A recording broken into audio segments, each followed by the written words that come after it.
Hello বন্ধুরা, তো washing মেশিনের সবথেকে বড় প্রবলেম হচ্ছে যে ইঁদুর ঢুকে ভিতরে তার সব কেটে দেয়।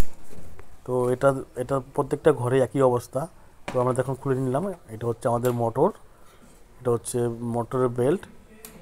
তো আমরা এখন এটাতে ভালো করে নেট লাগিয়ে দিব যাতে ইঁদুর ঢুকে আর পরে তারা কাটতে না পারে। তো যে দেখতে পাচ্ছ নেটটা নিয়ে চলে এসেছি, নেটটা ভালো করে চারোদিক দিয়ে আমরা লাগিয়ে দিব, তাহলে আর ইঁদুর ঢুকবে না, আর কোনো সমস্যা হবে না। তো বন্ধুরা, আমরা এখন ভালো করে পরিষ্কার করে নিচ্ছি, যেহেতু নেট লাগাবো, নেট লাগানোর পর আর এখানে আর পরিষ্কার করা যাবে না। তো ভালো করে ঝেড়ে নিচ্ছি, পরিষ্কার করে রাখলে কী হয়, কাজটা ভালো হয়, সব কিছু ভালো হয়। তো আমরা এখন ওয়াশিং মেশিনের সামনে দুটো লেগ হয়, ওই লেগগুলো খুলে নিচ্ছি।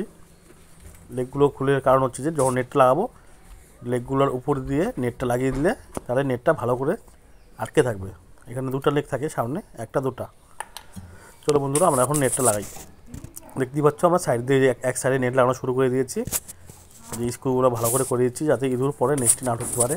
তো আমরা এই উপরের যত নাট আছে সবগুলো খুলে নিব, খুলে নিয়ে এই নাটগুলোতে আবার নেটটা লাগিয়ে দিব সবগুলো চারদিক থেকে। তো বন্ধুরা চলো খুলে নিই নাটগুলো। তো আমরা নেটটা ভালো করে লাগিয়ে দিচ্ছি। তো এই যে এটা হচ্ছে সামনের পায়ের ফুটোটা, যেখানে লেগটা থাকবে। তো দেখুন সুন্দর করে আমরা নোজ প্লাস দিয়ে ফুটো করে নিচ্ছি, ফুটো করে এর মধ্যে সুন্দর করে পাটা লাগিয়ে দিব। তো কী হবে, নেটটা একদম সেটে থাকবে ভালো করে। দেখুন আমরা এইভাবে লাগিয়ে দিচ্ছি নেটটা, এই পায়েটা এইভাবে লাগিয়ে দিচ্ছি, তাহলে কী হবে, খুবই সুন্দর হবে নেটটা লাগানো, আর এতে ঢুকতে পারবে না। তো এটা হয়ে যাওয়ার পরে আমরা এখন নেটটাকে ভালো করে চারিদিক দিয়ে কেটে নিব। তো নেটটা কাটার জন্য আমি কাস্টমার থেকে একটা কেচি নিয়েছি। তো কাস্টমারটা আমাকে এখন কেচিটা এখনও দেয়নি, দিবে। তো দেখতেই পাচ্ছ চারদিক দিয়ে সুন্দর করে নেট লাগিয়ে দিচ্ছে। তো আমাদেরকে এখন কেচি দিয়ে ভালো করে নেটটা কেটে নিচ্ছি চারদিক দিয়ে ভালো করে, যাতে ফিনিশিংটা ভালো হয়, দেখতে ভালো লাগে। তো খুবই সুন্দর করে কাটতে হয়,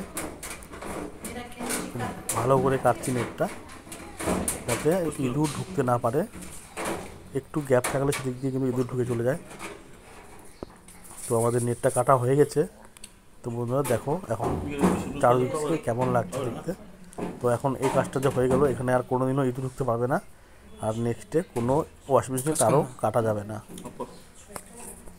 লাস্ট ফিনিশিং দেখতেই পাচ্ছ, নেটটা কত সুন্দর করে চারদিক দিয়ে লেগে গেছে। তো এই মেশিনটা হচ্ছে খুবই সুন্দর করে নেট লাগিয়েছে, আর এই ম্যাডামের মেশিন, ম্যাডাম খুবই খুশি নেট লাগানো দেখে, দেখতেই পাচ্ছ হাসছে ম্যাডাম। তো আমরা এখন ওপরে যেগুলো ইঁদুরে কেটেছে সেগুলো তারগুলো ভালো করে লাগিয়ে দিব। আর এটা হচ্ছে আমাদের ওয়াশিং মেশিনের প্রেশার সেন্সার, যেটা হচ্ছে জলের লেভেলটা ডিটেক্ট করে। এখানে জ্যাক ছিল, জ্যাকটা কেটে দিয়েছে। তো কাস্টমার একটা অনলাইন থেকে আগে থেকে জ্যাক নিয়ে চলে এসেছে, দেখেন অ্যামাজন থেকে জ্যাকটা অর্ডার করেছিল। তো জ্যাকটা আমরা বার করে দেখি যে জ্যাকটা সেম আছে কি নেই। তো আমি জানি না, কাস্টমারই অর্ডার করে রেখেছিলো, আমাকে বলেনি। তো যখনই আমি কাজ করতে এসেছি তখন আমাকে দিয়েছিল। তো দেখতেই পাচ্ছ এখানে এলজি লেখা আছে। তো এই মেশিনটাও এলজির মেশিন। তো প্যাকেট থেকে আমরা জ্যাকটা বার করে দেখি ওখানে ঠিকঠাক হবে, কানেক্ট হয় কি না। আর জ্যাকটাও খুব সুন্দর ছিল, ভালো কোয়ালিটির ছিল, অ্যামাজনের থেকে আনা হয়েছে।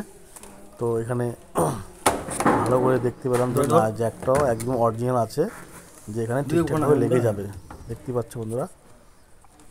তো আমরা চলো ভালো করে জ্যাকটা লাগিয়ে দিয়ে ওয়ারিং করে নিই, তারপরে মেশিনটা অন করি। আমাদের এখন সব ওয়ারিং হয়ে গেছে। তো আমরা সব কাভারটা ফিটিং করে নিই, যত তার ইঁদুর কেটেছি সব ভালো করে ব্ল্যাক টিপ করে দিয়েছি। তো আমরা এখন কাভারটা ভালো করে লাগিয়ে নিচ্ছি। তো এখন মেশিনটা অন করে দেখাচ্ছি বন্ধুরা, যে দেখো এখানে মেশিনটা ফাজি মোডে অন হয়ে গিয়েছে।